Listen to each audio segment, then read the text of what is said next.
Conservation team and the National Trust team to celebrate our blue iguanas. We feel they are very much worthy of a special day. Don't you agree? And so with that, I would like to acknowledge the presence of His Excellency, the Governor. Thank you so much for being here with us. The Chairman for the National Trust, Mr. Olson Anderson, our Vice Chair, Mr. Peter Davey, to all of our members of our council who are here. I see Joanna, Miss Susan, Miss Kathy, thank you very much for being here. I'd also like to acknowledge our very special guest and the person who started this all, Mr. Fred Burton. Thank you. And I acknowledge we have some fabulous members of the, excuse me, Miss Hannah from Council, looking fabulous. How can I miss Miss Hannah? I would like to acknowledge all of the vet team who's here, our volunteers, and Luke is going to actually introduce the members of the Blue Iguana Conservation staff because they are very much deserving of a very special mention, because last year, all of the work that you're seeing here, this is the work of this team. And they put me to paint because I guess that was the best I could do at the point, but I'm very pleased for, the work of the doors I painted. But I'm really excited to have you all here as we celebrate this day. And so we're going to have some official kind of activities. So we're going to get our governor to declare it officially our day and cut a ribbon. We have a special unveiling, but at this time I'll ask our chairman if he could say a few words of welcome. First of all, Governor, thanks for showing up to helping us kick off this hopefully a annual event that we can push not just locally but internationally also. Thanks to Council for showing up, and more than anybody else, thanks to Luke and his team for getting this facility to where it is. Just about September, I think it was, Luke, it was last time I was here. This place was nothing like it is now. They're just start scraping the ground, and to see what they have done over the last few months with so little, it is really amazing. Thank you for doing that, and hopefully the country will be able to see what we do here and really understand how important the blue iguana is to the environment in the Cayman Islands, and more so the job you're doing to sustain the blue iguana for us. Thank you for all the hard work, and hopefully this will be the first day of many that we gather here to celebrate the blue iguana. Thank you.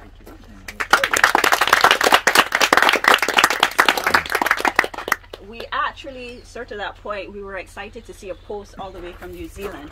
I think they beat us to it. They already celebrated. They started celebrating. They got up earlier. Yeah, they got up earlier. So, but it's with pleasure now that I'm going to ask Luke, who is the operations manager of the Blue Iguana Conservation, to introduce his team, but also to talk about some of the initiatives that this day is going to be launching as well. Luke?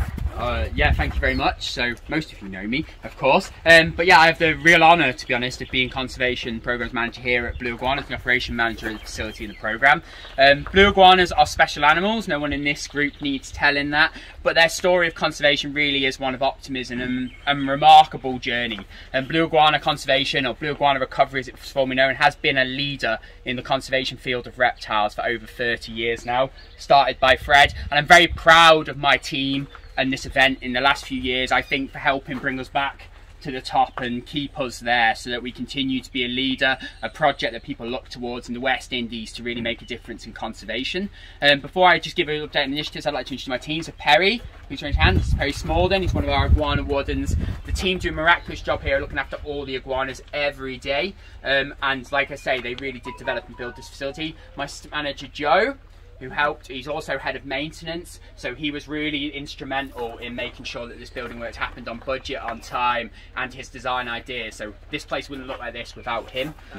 We then have Dylan. Dylan, can you put your hand up? So Dylan's the newest member of the squad, but nonetheless important, and again, this wouldn't have been possible without him. And then a real special mention to our field officer, Mrs. Nettie Gunn. Nettie has been with us remarkably for over a year, not just as a stipend member of staff for our grants to achieve what we wanted to do, but most of that voluntary as well. So a remarkable contribution through COVID. The project would have been lost without her, so a big special mention to her. And then it's not my team, but they are my team by extended, and that's our extended volunteer family. These guys are the unsung heroes of Blue Iguana Conservation. I think they have been since the programme began, volunteers have been fundamental, and I've got an amazing group of them. They have come out in every weather, they have built walls, they have cleaned drains. You know, it's not a glamorous life being a Blue Iguana volunteer, and these guys do it all the time. So yeah, this project really wouldn't happen.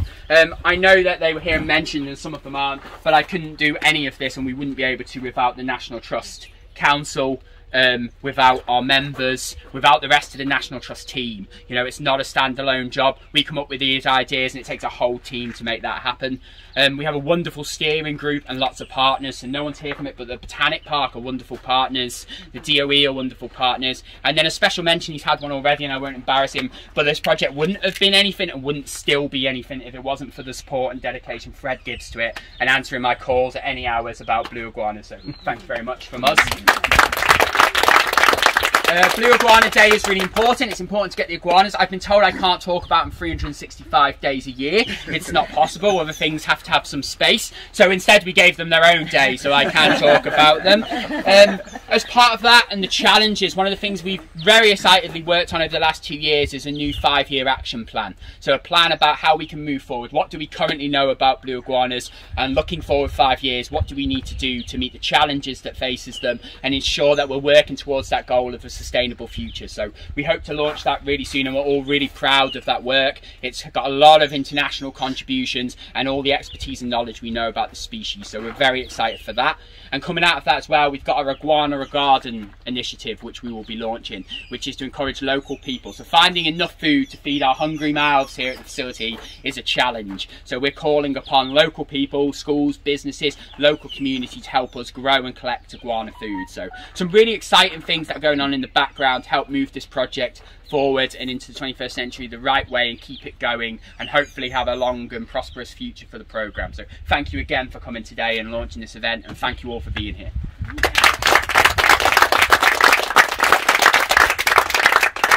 So while our ribbon cutting team gets in place and we mosey over there shortly, there are some light refreshments here. We do have some fruits and sandwiches and some water. It's quite warm, so if you need some water, we're happy to serve that. So we are going to mosey over to officially start this day with the governor. First of all, let me just say thank you for inviting me. And I've followed this project in my 2.5 years here so closely. I've been here many times before, and I just want to congratulate all of you because it's a absolutely fantastic program, and you know, starting with Fred, but the efforts of everybody to get where you are today is absolutely incredible, and how wonderful for our island, and how wonderful as well that you have World Blue Iguana Day here in the Cayman Islands, and everyone else around the world is celebrating it as well. So that's a real coup. One of the real highlights of my 2.5 years here so far was bringing Prince Charles here, and his meeting with Peter. He remembers that so vividly, and I remember that he had his felt shoes on. They were brown, and Peter started shaking around his papaya, and all of us were looking and thinking, we know what's going to happen next. And lo and behold, the papaya went all over the shoes, and I don't think those royal shoes were used again. But he was absolutely enthralled by his visit here, and you all know he's such an environmentalist and so supportive of conservation. So he was really, really impressed with what you do. I'm hugely impressed with what you do, and it is my great honour to declare World International Blue Iguana Day open. Yay!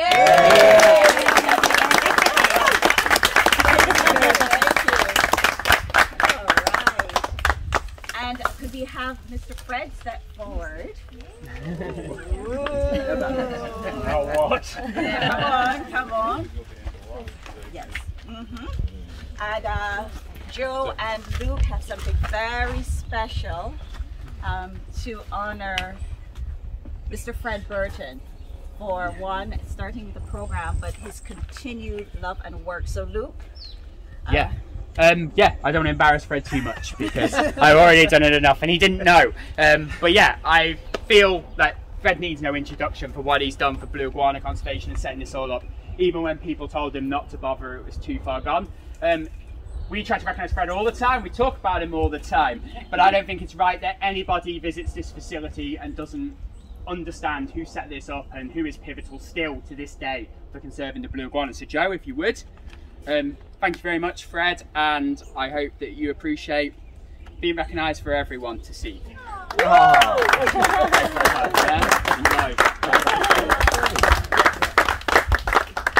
Fred should be embarrassed to so more ask a few words.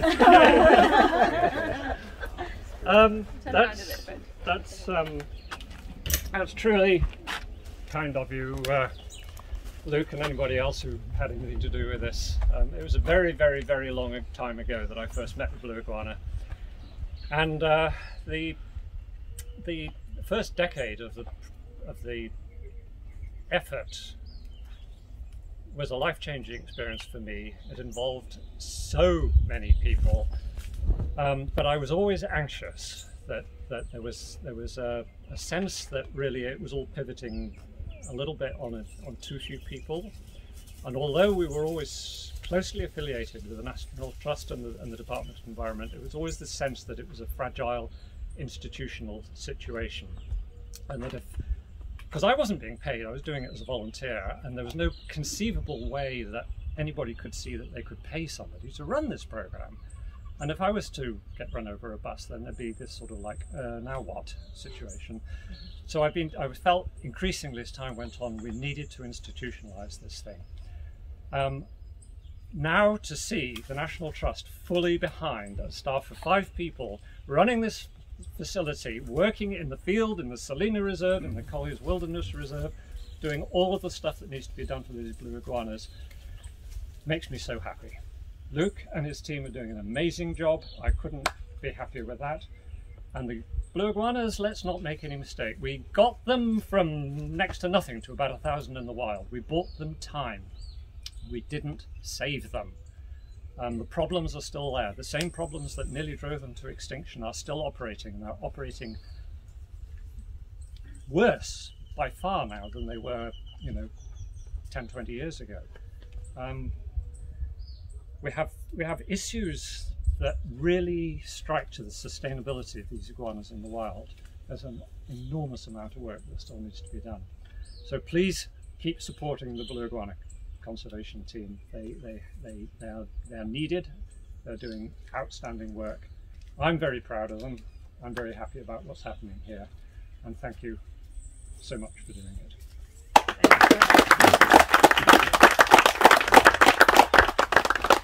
And we're so happy we've had shade all through the